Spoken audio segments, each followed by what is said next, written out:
Olá, você acompanha agora notícias do Brasil e do mundo. Especialistas acreditam que o Auxílio Brasil e o Auxílio Gás devem ter mais impacto social do que econômico para o país. A primeira parcela de 2022 dos dois benefícios começou a ser paga nesta semana e a expectativa é que os dois programas contribuam para a erradicação da pobreza no Brasil. Ao todo, 17 milhões e meio de pessoas têm direito a receber o Auxílio Brasil. Esse número inclui 3 milhões de famílias que passam a fazer parte do programa a partir desse mês. O benefício é voltado para as pessoas que estão em situação de pobreza, com renda mensal até R$ 200, ou extrema pobreza, que ganham no máximo R$ 100 por mês. O valor médio é de R$ 400. Já o Auxílio Gás será pago para 5 milhões e 400 mil beneficiários. O valor é de R$ 52 e corresponde a 50% do preço médio do botijão de 13 quilos. O dinheiro é liberado a cada 2 meses durante 5 anos. E o investimento total para o pagamento do Auxílio Brasil será de 7 bilhões e 100 milhões de reais, segundo dados do governo. Já o Auxílio Gás vai movimentar 285 milhões de reais. E mais que o impacto na economia do país, esse dinheiro terá um objetivo social: ajudar a erradicar a pobreza no Brasil. Por isso, inclusive, a maior parte dos recursos será destinada para as regiões mais carentes. O Nordeste tem o maior número de pessoas que recebem o Auxílio Brasil, 8 milhões e 300 mil pessoas. Em seguida aparecem o Sudeste, com 5 milhões de beneficiários, e o Norte, com mais de 2 milhões. Na sequência vem o Sul e o Centro-Oeste. O Auxílio Brasil, assim como o Bolsa Família, ele não tem uma conotação de trazer um crescimento econômico vigoroso para o país como um todo. O impacto econômico que o Auxílio Brasil pode trazer é nas localidades onde habitam as populações mais vulneráveis que vão receber esse auxílio, mas isso não vai impactar, não se espera que impacte o crescimento do PIB como um todo, mas vai fazer a diferença nas localidades em que se concentra a maior população de vulneráveis. Porque o maior intuito do Auxílio Brasil ou Bolsa Família é de caráter humanitário, é evitar que as pessoas passam fome. É uma questão para mitigar o impacto da pobreza na vida dessas pessoas. E também os políticos aprenderam que tem um impacto eleitoral também, por isso que é tão popular entre os políticos. Isso deve trazer algum alívio, né, para esta população, onde nós tínhamos aí no ano passado como renda média, como salário médio na casa de R$ 154. Né?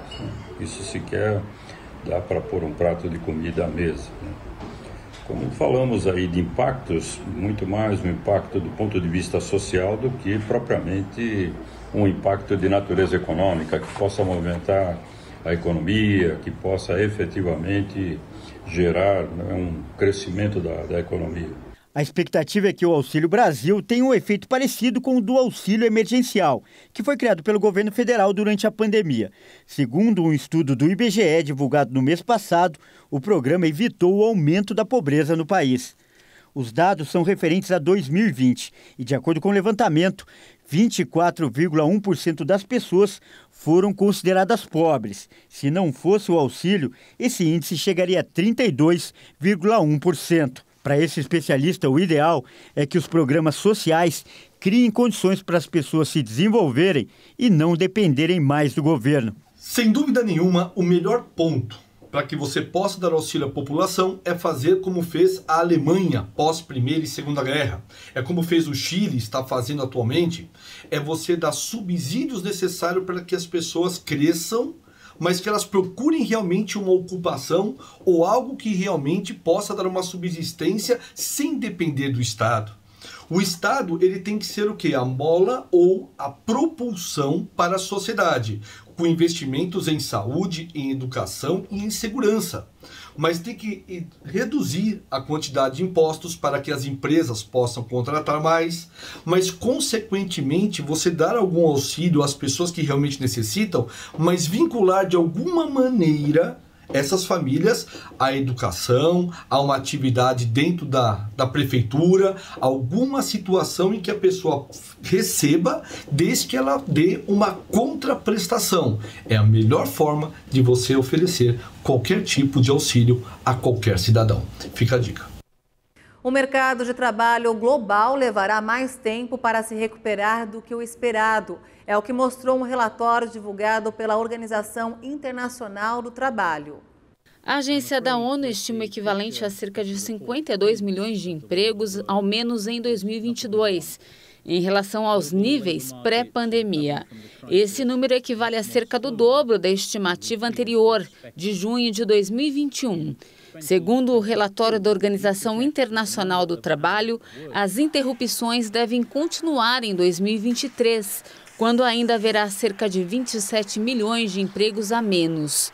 De acordo com o diretor-geral da organização, o principal fator que contribui para essa estimativa é a pandemia contínua, com o surgimento de novas variantes. No geral, calcula-se que cerca de 207 milhões de pessoas estejam desempregadas em 2022. No entanto, o relatório apontou que o impacto seria significativamente maior, pois muitas pessoas deixaram o mercado de trabalho e ainda não retornaram. Mesmo com o resultado, o déficit de horas de trabalho projetado para este 2022 representa uma melhora em relação aos últimos 2 anos. Em 2021, a estimativa era de que havia cerca de 125 milhões de empregos a menos do que os níveis pré-pandemia. E em 2020, 258 milhões a menos. O Conselho Nacional das Secretarias Municipais de Saúde informou que a maioria dos testes para a Covid-19 nos municípios está dando resultado positivo. A vacinação e as medidas restritivas são ferramentas fundamentais para evitar que o sistema de saúde fique sobrecarregado. O momento da pandemia de Covid-19 do Brasil gera preocupação. O CONASEMS afirma que 80% dos testes de antígeno para Covid realizados dão um resultado positivo. O avanço da variante Ômicron e o crescimento no número de casos da doença faz com que o sistema de saúde fique cada vez mais pressionado. Apesar de o Brasil correr menos riscos de vivenciar situações críticas, como em outros momentos da pandemia, com falta de insumos e leitos, ainda é necessário ter cautela e segurança. A média de trabalhadores da saúde afastados está em torno de 10% a 15%. A vacinação tem conseguido prevenir um aumento significativo no número de mortes e internações. A cada 10 pessoas internadas no Brasil, 8 não tomaram a vacina. E o Conselho Nacional das Secretarias Municipais de Saúde chama atenção para os dados, que revelam a importância de uma campanha nacional de vacinação com maior adesão das pessoas. Aliadas à vacina, outras medidas restritivas, como o uso de máscaras, a testagem e, quando possível, evitar ambientes fechados e com aglomerações, podem ajudar a impedir que a curva de casos aumente ainda mais nos próximos dias. O diretor-geral da Organização Mundial da Saúde alertou nesta semana que a pandemia está longe de acabar. Segundo o diretor, novas variantes do vírus provavelmente surgirão. A Organização Mundial da Saúde pediu para que o planeta não baixe a guarda diante da pandemia, descartando que a variante Ômicron seja benigna. Essa pandemia está longe de acabar e, com o incrível crescimento global da Ômicron, novas variantes provavelmente surgirão. Várias organizações, como a Agência Europeia de Medicamentos ou o Ministério da Saúde suíço, consideraram que a Ômicron poderia transformar a Covid em uma doença endêmica, com a qual a humanidade terá que aprender a viver e, portanto, estaríamos mais perto do fim da pandemia. No entanto, a OMS é mais cautelosa nesse sentido. Agora não é hora de desistir da estratégia. Ouvimos dizer que muitas pessoas sugerem que a Ômicron é a última variante, que depois disso acabou. E este não é o caso, porque o vírus está circulando em um nível muito intenso em todo o mundo. A OMS disse que os casos relatados globalmente aumentaram 20% nos últimos 7 dias e que as mortes permaneceram em cerca de 45 mil por semana. A organização insistiu em seu apelo para tornar a vacina para a Covid acessível em todo o mundo, denunciando a disparidade nas taxas de imunização entre países de alta e baixa renda. E o governo japonês anunciou novas restrições sanitárias para grande parte do país, incluindo Tóquio. O objetivo é conter um surto de coronavírus causado pela variante Ômicron. As restrições em 13 regiões, dirigidas principalmente para estabelecimentos noturnos, são bem menos rígidas do que um confinamento e ficarão em vigor desta sexta-feira até meados de fevereiro. A resolução do governo central permite que cada região decida quais medidas específicas adotar. O primeiro-ministro Fumio Kishida explicou que o governo procura estar totalmente preparado para a luta com a mais recente onda de Covid-19. A variante Ômicron provocou um ressurgimento do coronavírus no Japão, com mais de 30 mil casos diários registrados pela primeira vez desde o início da pandemia. A nação oriental foi menos atingida pelo coronavírus do que outros países, mas autoridades e especialistas temem que um aumento nas infecções pressione o sistema de saúde. 3 regiões japonesas já enfrentam restrições pelo vírus após o aumento de casos associados a bases militares americanas. Mais de 78% da população japonesa está totalmente vacinada, mas apenas 1,2% recebeu uma dose de reforço. E você vai ver ainda nesta edição, com um grande volume de chuvas acumulado em janeiro em São Paulo, o sistema Cantareira está se recuperando. E ainda, com o aumento das chuvas, também começou a temporada de raios. O Brasil é o país com mais incidência de descargas elétricas no mundo. Os detalhes você confere daqui a pouco. Até já!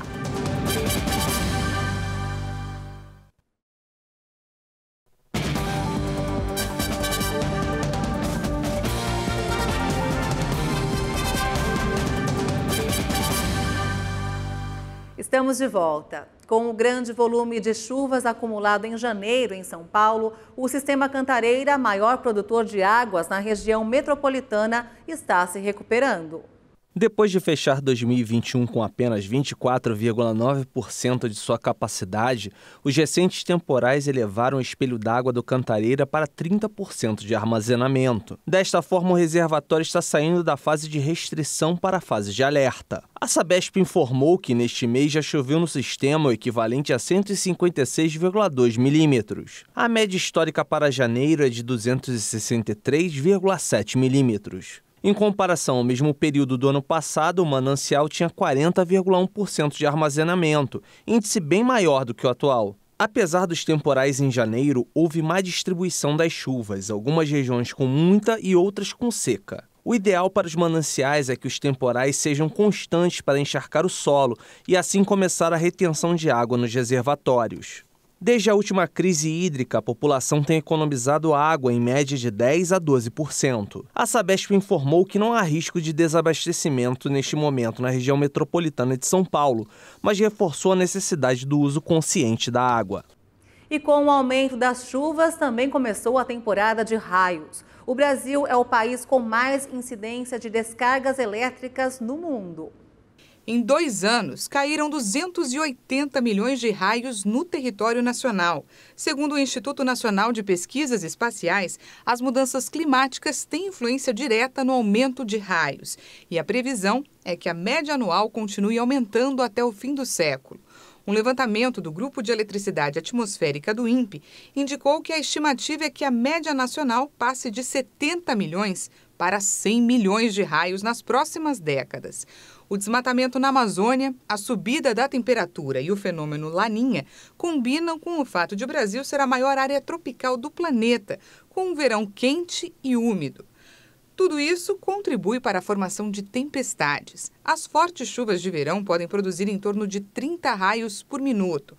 Os impactos são notados em todas as regiões do país, mas a maioria dos casos fatais foram registrados na região sudeste. Apesar dos riscos, a chance de uma pessoa ser atingida diretamente por um raio é muito baixa, menor do que uma chance em 1 milhão. O perigo aumenta de acordo com a localização, a exposição em áreas abertas, a proximidade de redes elétricas ou atividades na água e embaixo de árvores. O Brasil tem recorde de capacidade instalada para geração de energia eólica e solar. No último ano, houve um aumento nunca visto para o período em toda a série histórica. A geração de energia por fonte eólica e solar no Brasil está em expansão. O Operador Nacional do Sistema Elétrico informou que em um ano, de janeiro de 2021 a 2022, o aumento foi recorde para o período em toda a série histórica. Em relação à quantidade bruta, o crescimento foi de 26,39%, atingindo mais de 23 mil megawatts de armazenamento instalado para a geração de energia das fontes renováveis. Em 10 anos, o crescimento foi de mais de 2.500%. O principal desafio é aproveitar as vantagens que o país tem e transformar em vantagens competitivas no mercado. O Operador Nacional do Sistema Elétrico afirmou que no plano de operação elétrica de médio prazo, há a previsão de crescimento percentual classificado como muito expressivo da energia solar fotovoltaica no país. A estimativa é que o Brasil dobre sua capacidade instalada até 2025. O primeiro-ministro Talibã pediu aos países muçulmanos que sejam os primeiros a reconhecer oficialmente seu governo no Afeganistão, que precisa de ajuda internacional para evitar o colapso econômico. O Talibã voltou ao poder no Afeganistão em agosto de 2021, mas nenhum país reconheceu o governo do grupo extremista até agora. A situação motivou o primeiro-ministro interino do regime a fazer um apelo. Peço a todos os países islâmicos que não esperem que alguém reconheça oficialmente o Afeganistão. Assim, o mundo inteiro reconhecerá que o Afeganistão é um país grande, um país livre. Peço a todos que deem um passo corajoso para superar esse enorme obstáculo que atrapalha a economia do Afeganistão. O país precisa urgentemente de ajuda internacional para evitar o colapso econômico e o desastre humanitário. As nações ocidentais congelaram a ajuda internacional e o acesso aos recursos afegãos no exterior. A Organização Internacional do Trabalho revelou que 500 mil de afegãos perderam o emprego no terceiro trimestre de 2021, um número que pode subir para 900 mil até meados deste ano. A população do Afeganistão é de quase 39 milhões de pessoas. A Microsoft fechou o maior negócio da história do setor de tecnologia ao comprar uma empresa responsável por franquias gigantes por mais de 68 bilhões de dólares, cerca de 340 bilhões de reais. É pouco menos do que o PIB do Rio de Janeiro. Com a nova aquisição, a Microsoft pretende acelerar o crescimento da sua divisão de games em dispositivos móveis, computadores, consoles e nuvem, tornando-se a terceira maior companhia mundial do setor. A Activision Blizzard é conhecida por jogos populares nos consoles como Call of Duty e nos celulares como Candy Crush. A empresa esteve envolvida nos últimos meses em uma crise interna, com relatos de ações de má conduta e assédio entre os executivos da companhia. Com a compra, a Microsoft ganhará quase 400 milhões de usuários mensais de jogos da Activision. Após a divulgação da notícia nesta terça-feira, as ações da empresa de desenvolvimento de jogos chegaram a operar em alta de quase 30%. Como o acordo ainda precisa ter a aprovação de autoridades regulatórias do mundo todo, a transação só deve ser concretizada em 2023, o que garantirá à empresa o terceiro lugar no ranking das mais valiosas do setor, atrás apenas da Apple e do Google. E você vai ver agora um exemplo de força de vontade e amor ao próximo. Toda semana, a dona Antônia faz pães caseiros para doar a 65 famílias que moram em Campo Grande, Mato Grosso do Sul. E ela não desiste nem com a forte dor no ombro ou com o preço do gás de cozinha. Vamos ver. Quem olha assim e vê esses pães que acabaram de sair do forno deve estar imaginando o quanto é bom comê-los acompanhados de um cafezinho e um bom chá, hein? A Rayane, mãe de 2 crianças, toda semana tem o privilégio de ter em casa esses pães caseiros. A economia ajuda bastante quem tem criancinha pequena, né? Às vezes não tem o que comer e o pão ajuda. Dona Antônia é a responsável pela iniciativa, que oferece pães a dezenas de famílias uma vez por semana. Ela conta que o desejo de ajudar o próximo começou a partir de um momento muito especial. Eu estava em oração no meu quarto e veio aquela voz, pediu para mim: filha, faz pão para doar. Como eu nunca fiz pão, não sabia fazer pão, eu falei: Senhor, se for o Senhor que está pedindo para mim fazer pão, eu quero uma resposta. Abri meus olhos, daí eu fechei meus olhos de novo E aquela voz repetiu: filha, faz pão uma vez por semana para doar. Mesmo sem saber fazer pão no início do projeto, a dona Antônia decidiu colocar em prática a iniciativa para ajudar famílias carentes da região do conjunto Serra Azul. A primeira forma de pão que ela fez, como essa aqui, ó, ajudou 12 pessoas. Agora, com a ajuda de amigas e vizinhas, elas produzem pães que atendem 65 famílias da região. Dona Deusli, beneficiada pelo projeto, que agora participa na produção de pães, se sente privilegiada em ajudar outras pessoas. Tem tanta gente que não pode comprar um pão de manhã. Peço muito a Deus vida e saúde para ela, para as pessoas ajudar também com as coisas, de fazer o pão, coisa tudo caro. E ela precisa de alguém que ajuda ela, que sente no coração para poder ajudar ela com o trigo, com o ovo, com a manteiga, quem tiver. Cláudia também conta que o projeto Pão de Amor chegou em uma boa hora e também não perdeu tempo em cooperar com a dona Antônia. Economiza bastante. Daí eu moro lá no Caiobá, eu venho de bicicleta, venho de a pé, venho ajudar ela. O pão dela é muito gostoso, a gente gosta dos pão dela. Adoro quando ela faz, eu venho buscar para meus filhos, ajudo ela também a fazer. E quem quiser ajudar com o projeto, dona Antônia agradece. Preciso de tudo, principalmente o gás. É muito caro o gás. E também os outros produtos também, né? O trigo, que é 20 quilos de trigo toda semana, porque é bastante família, né? 20 quilos de trigo, 1 quilo e pouco de margarina que eu gasto, quase 2 litros de óleo que eu gasto. Então, eu preciso de muita ajuda. E essa edição termina aqui. Você acompanha outras informações durante a nossa programação. E se quiser rever as reportagens dessa edição, é só acessar o canal Hit Notícias no YouTube. Obrigada pela sua companhia e um ótimo sábado para você. Tchau!